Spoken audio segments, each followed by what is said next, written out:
Ladies and gentlemen, the following bout is scheduled for 3 2-minute rounds at a novice catch weight of 95 kilo.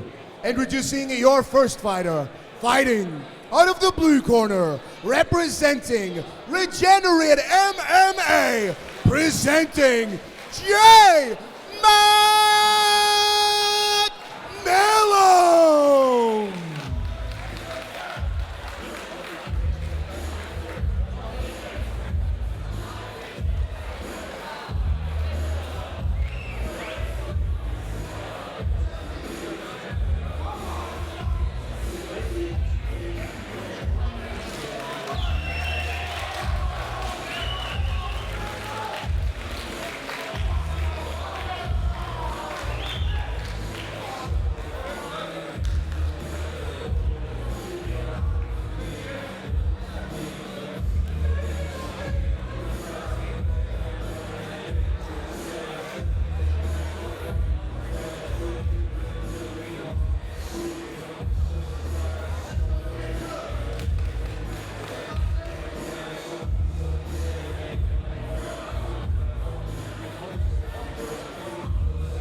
Introducing his opponent, fighting out of the red corner, representing Barbarians MMA, presenting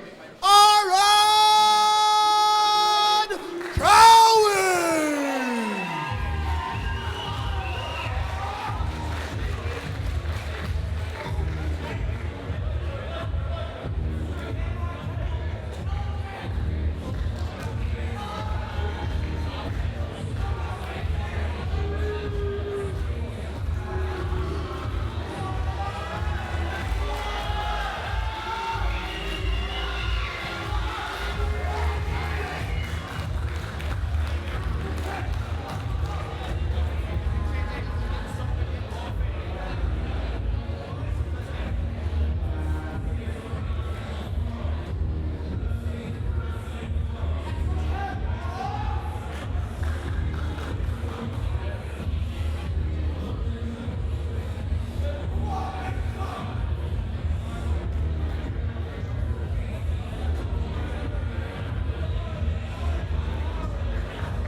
Here we go, ladies and gentlemen. It's time for the big boys at 95 kilo.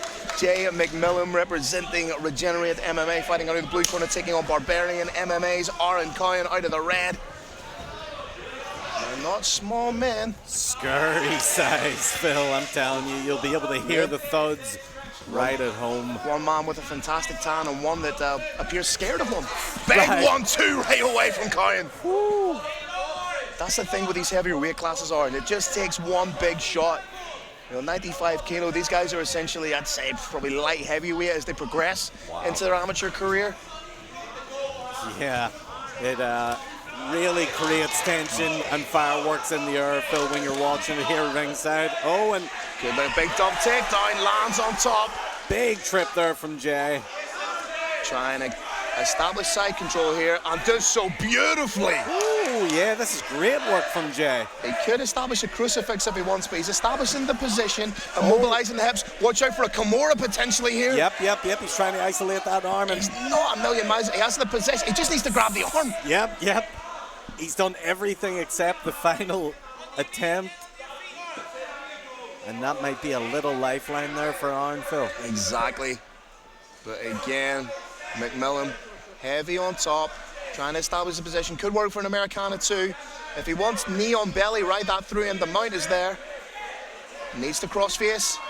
There it is, cross face and push back. Again, the position for the Kimura is right there. Yeah, he just doesn't quite spot it, Phil. I have to say, this must be exerting a lot of energy out of Aaron being on bottom and having that weight on top of you, Phil. And to a certain extent, Aaron was almost like showing him the Kimura. He had the arm behind the back. Yeah. But he could switch the head-on triangle here. He's trying to pin his own head to the mat. He has 10 seconds, Phil. It would be very difficult for him to get the submission in this late in the game.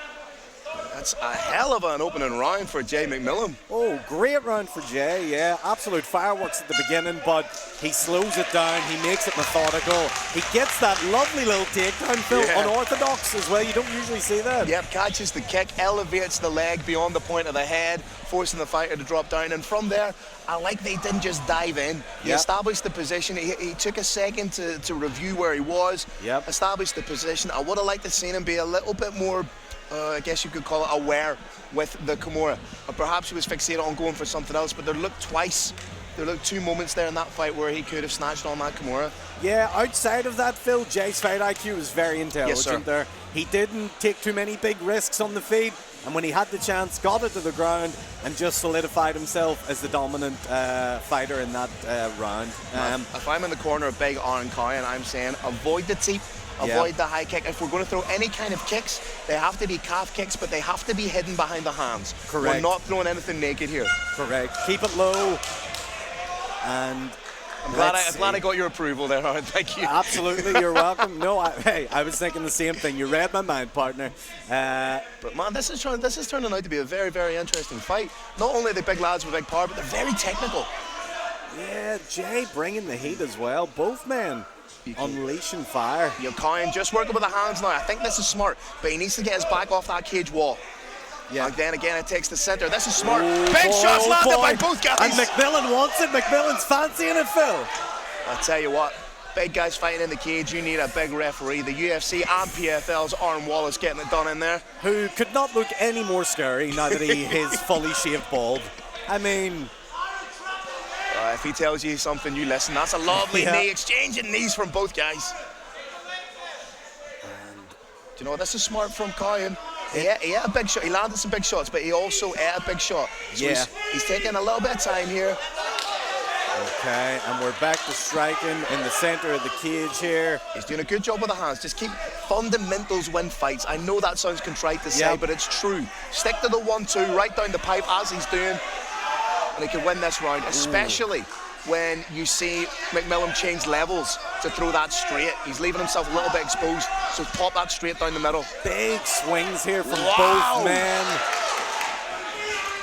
Stick your pineapples at the front door. These boys are going swinging. This is incredible. And it feels like just when Aaron... Oh. Back take from Jay. Yep. The Cowan turns into it. How do you score this round, man, with 30 seconds left? Yeah, this one's definitely a lot more difficult. Both men have had some success, both on the feet. I like the hands of Cowan. They've been a little bit the difference maker for me. But then again, Jay's throwing a heat seeker that rocked. But you know what?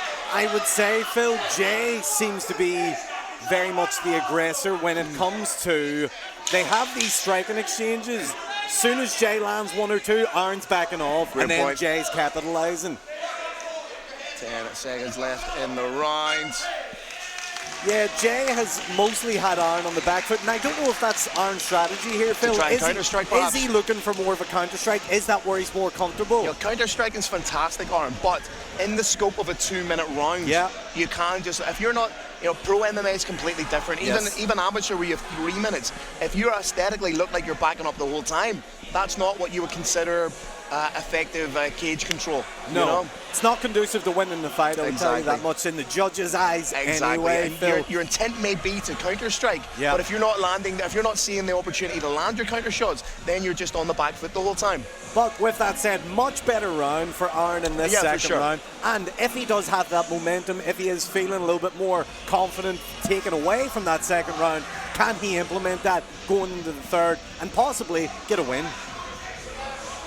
You know, usually if you see a number of fights going the distance at this stage, you may not necessarily think a lot's going on, but these fights have been sheer entertainment. Get that gum seal in. Teeth are expensive. But again, you know, these guys, you know, should they choose to go down to 93 kilo or even 84 at a stage, they would be absolute phenoms. I'm not. Oh, beautiful catch and reply. Oh!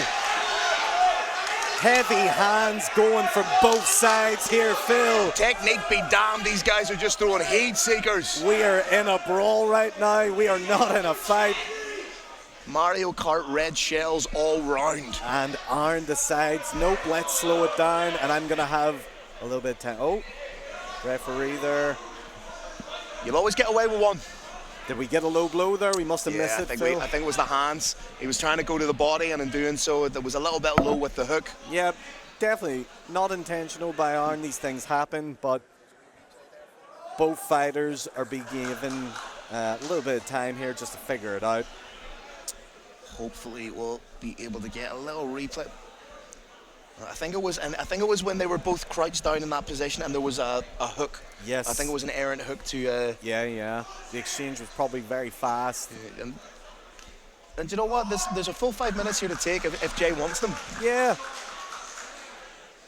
He's trying to take breaths now. Gumsheed's back in, which indicates that we're just going to get right back into it. And again, there's Aaron on the back foot again. Oh, beautiful right straight. Tell you what, Jay is fighting like he needs the finish, and I don't necessarily think that's the case, but he's fighting like it. I love that to see. Yeah, same, Phil. It's good that he's not just resting on his laurels. He's thinking, no. Even on the back foot there. Yeah. You see the back foot he pops off the jab on? That's fantastic. Yeah, and he gains momentum back in the fight and puts Aaron on the back foot with the counter to that. He's trying to pick a shot here. Oh, big shot over the top from Cowan. Very nice shot there from Aaron, but Jay hits back with a few of his own. 8's a 1-2, elicits the panic shot and clinch from Cowan. And look, that's what I say, Phil. Every time Jay connects with one or two, Aaron just puts a stop to it. He says, nope, I don't want to get in that heated exchange, and he slows the fight right down. Here we are back now. Do you know what? Jay against the fence. At the most basic level, fights come down to, if they go the distance, who hurt who more. Yep. And for me, big takedown from Cowan, but he only has 30 seconds left. Oh, trying to get the back. He goes for a real last-ditch choke there, but and doesn't doing quite so, he's get giving it. up side control. Yep. It was a Hail Mary attempt. You have to give him credit for throwing it, but he finds himself in a disadvantageous position of being mounted now by Jay. Oh, this really is where the short rounds come into effect, Phil, because if he had a few more minutes to work, he might be able to show us something different or change momentum, but as it currently stands, Jay has capitalized on that last-ditch attempt. Belter fight from start to finish. Wow, very, very exciting, and probably a little bit more difficult for the judges. The score, of course, we've had a few judges' decisions so far. Very hard to read those as they come in, but as it stands, both lads swinging heavy, throwing hard, could have ended at any one of those punches they hit, but both men resilient, both men showcasing their skills. Jay looking happy himself, Aaron shaking the head. The body language, you can really read a lot from that at the end of the fight, but doesn't matter about the body language. What really matters is those judges' scorecards and what way they see the fight. Aaron shaking his head again still, probably not happy with this performance, and looking back, he'll probably take a lot away from it when he watches it back. His corner telling him a few things there. Jay looking a little bit more lively, looking like the fresher man too, feeling like he's done enough. We'll hand it over to Phil, who's going to read out our decision. Ladies and gentlemen, after 3 rounds of action, we go to your judges' scorecards. All 3 judges have scored the bout 29-28 in favor of your winner via unanimous decision. Fighting out of the blue corner, Jay